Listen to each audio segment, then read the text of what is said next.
ఎన్టీఆర్ అంటే 3 అక్షరాలు కాదు, తెలుగువాడి ఆత్మగౌరవం, పేదవాడి గుండెల్లో తీపి జ్ఞాపకం, బడుగు బలహీన వర్గాల గుండెల్లో చెరగని ధైర్యమని సీఎం చంద్రబాబు నాయుడు అన్నారు. ఎన్టీఆర్ ఆశయ సాధనలో అనుక్షణం పనిచేస్తామని ఏపీ ముఖ్యమంత్రి నారా చంద్రబాబు నాయుడు తెలిపారు. నిరుపేదల జీవితాల్లో సంక్షేమ వెలుగులు నింపిన మహనీయుడు ఎన్టీఆర్ అని కొనియాడారు. పోలవరం ప్రాజెక్టు ఈ రాష్ట్రానికి ఒక జీవనాడి. నీళ్లన్నీ కూడా మీరు చూస్తే పోలవరం కిందన గోదావరి ద్వారా సముద్రం లేకపోతున్నాయి. ఈ సంవత్సరం 4000 టీఎంసీ నీళ్లు సముద్రం లేకపోయినాయి. కానీ నేను ముందు జాగ్రత్త చేసి ఈసారి మీరు చూస్తే శ్రీశైలం గాని ఇవన్నీ నీళ్లు తీసుకొచ్చి రాయలసీమలో ఉండే రిజర్వాయర్లు కళకళలాడుతున్నాయంటే అది తెలుగుదేశం పార్టీ చూపించిన చొరవ. ఇప్పుడు నేను ఆలోచించింది, పోలవరం నుంచి దగ్గర ఒక 200 నుంచి 300 టీఎంసీ నీళ్లు రాయలసీమకు వస్తే ఇంకా రాయలసీమను ఎవ్వరూ పట్టలేరని చెప్పి కూడా నేను మీకు తెలియజేస్తున్నా. ప్రగతి వైపు పరుగు పెట్టే పరిస్థితి వస్తుంది. అందుకే పోలవరాన్ని మళ్ళీ పట్టాలెక్కిచ్చాం. ఈ రోజు ఇక్కడికి వచ్చాను. పోలవరం మీరు చూస్తే పోయిన ప్రభుత్వం డయాఫామ్ వాల్ ని ముంచేసి పోలవరం ప్రాజెక్టు గోదావరిలో ముంచేశారు. ఈ రోజే మళ్లీ కేంద్ర సహకారంతో 12,200 కోట్ల రూపాయలు ఫేజ్ 1 కింద డబ్బులు ఇస్తే డయాఫామ్ వాల్ కూడా ప్రారంభిస్తున్నాం.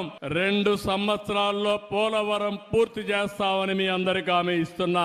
ఇప్పటికీ పోలవరం కృష్ణ అనుసంధానం చేశాం. కృష్ణా డెల్టాలో వాడే నీళ్లు శ్రీశైలం ద్వారా రాయలసీమకి ఇచ్చాం.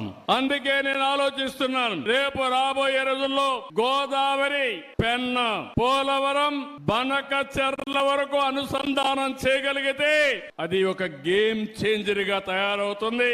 ఇంకా ఇబ్బందే ఉండదు. రాయలసీమ రైతాంగం మీసం తిప్పి బతికే రోజు వస్తుందని చెప్పి కూడా నేను మీకు తెలియజేస్తున్నా. నాకు ప్రాణ సమానమైన తెలుగుదేశం పార్టీ కుటుంబ సభ్యులందరూ ఇక్కడున్నారు. చాలా హుషారుగా ఉన్నారు. మీరు ఇంకా స్పీడ్ పెంచాలి. ఎన్టీ రామారావు స్పిరిట్ మీద రావాలి. మొన్న ఎన్నికల్లో మీరు చూశారు, ఒక చరిత్ర సృష్టించాం. తెలుగుదేశం పార్టీ పెట్టినప్పటి నుంచి ఎప్పుడు రాని విజయం వచ్చింది. 93% సీట్లు మనమే గెలిచాం. మనం తీసుకున్న నిర్ణయం మీరు చూస్తే జనసేన, బీజేపీ, తెలుగుదేశం కలిసి పోటీ చేశాం. తమ్ముళ్ళు, నేను చాలా సార్లు చూశాను, కానీ ఇటీవల కాలంలో గెలవని కడప పాత జిల్లాలో 10కి 7 గెలిచాం. ప్రస్తుతం ఈ కడప పార్లమెంట్ లో 7కి 5 గెలిచాం. ఇంకొంచెం కష్టపడుంటే పార్లమెంట్ కూడా గెలిచేవాళ్ళం. ఆ 2 సీట్లు కూడా గెలిచేవాళ్ళం. ఇప్పుడు చెప్తున్నా మీ అందరికీ, 5 ఏళ్లలో ఏం జరిగిందో చూశారు. ఈ 5 ఏళ్లలో మీ జీవితాల్లో ఏ విధంగా వెలుగులు వస్తాయో మీరే చూడబోతున్నారు.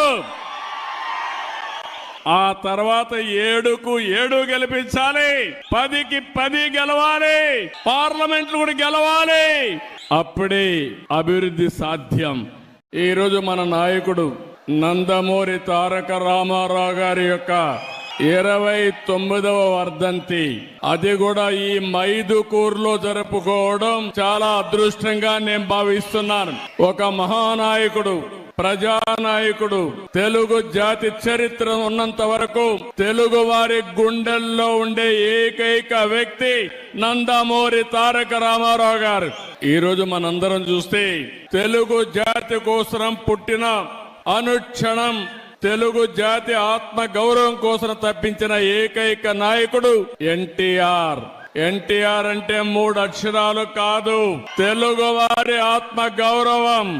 ఇంకొక పక్క మనం చూస్తే పేదవాడి గుండెల్లో తీపి జ్ఞాపకం, బడుగు బలహీన వర్గాల గుండెల్లో చెరగని ధైర్యం. 9 నెలలే ఎన్టీ రామారావు గారు పార్టీ పెట్టి ప్రపంచంలో కూడా ఎవ్వరు కూడా అధికారంలో రాలేదు. అది ఒక్క ఎన్టీఆర్ కే సాధ్యమైంది. రాజకీయాలు కొత్త నిర్వచనం తీసుకొచ్చాడు. అంతవరకు చూస్తే రాజకీయాలంతా కూడా దోపిడీకి మారుపేరుగా ఉండే రాజకీయాల్ని ప్రజాహితం కోసం, ప్రజా సేవ కోసం రాజకీయాలను చేసిన నాయకుడు ఎన్టీ రామారావు గారు. మీరు ఒకసారి చూస్తే రాజకీయం అంటే పెత్తందారి విధానం కాదు, పేదల జీవితాలు మార్చేది రాజకీయం అని చెప్పి చేసి చూపించిన నాయకుడు ఎన్టీ రామారావు గారు. మీరు ఒకసారి చూసినప్పుడు బీసీలకు మొట్టమొదటిసారిగా స్థానిక సంస్థల్లో రిజర్వేషన్లు పెట్టిన వ్యక్తి ఎన్టీఆర్ అని చెప్పి నేను మీకు తెలియజేస్తున్నా.